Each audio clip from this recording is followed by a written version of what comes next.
জল্পনায় গপ্প, কলমে সোনিয়া মান্না।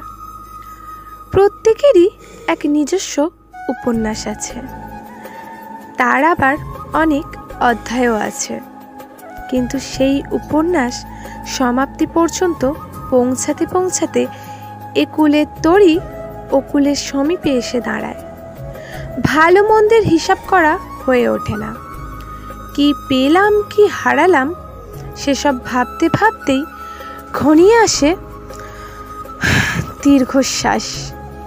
তাই উপন্যাস না হয় নিজের মতো অধ্যায় রচে যাক, আমরা বরং একটা ছোট্ট গল্প লিখি, আমাদের কল্পনার তরি ভাসিয়ে জ্যোৎস্না রাতে এক মায়াবী জগৎ গড়ি। নিজেদের চা পাওয়াগুলো একটু সাজিয়ে নিই, মন্দ হবে কি?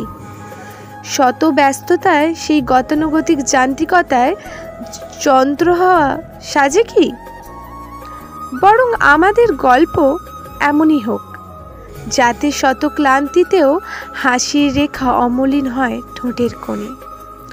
খেয়াপাড়ের সন্ধ্যা তরি পেরোক শীতল রূপনারায়ণ, ভাটিয়ালি গান মাতিয়ে তো লুক না হয় পেরোক রাত।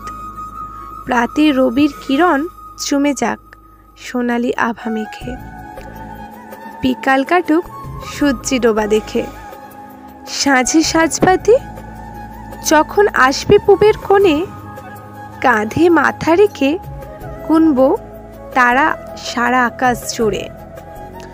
জোনাকির ঝাঁকরাঙা শাপলা দিঘিতে গল্পে জমানো রাত, ক্ষতি কি বলো কল্পনা ভিড়ে বানিয়ে তোলা ছোট্ট একটা নীর। নমস্কার, কণ্ঠে আমি সুস্মিতা সুর।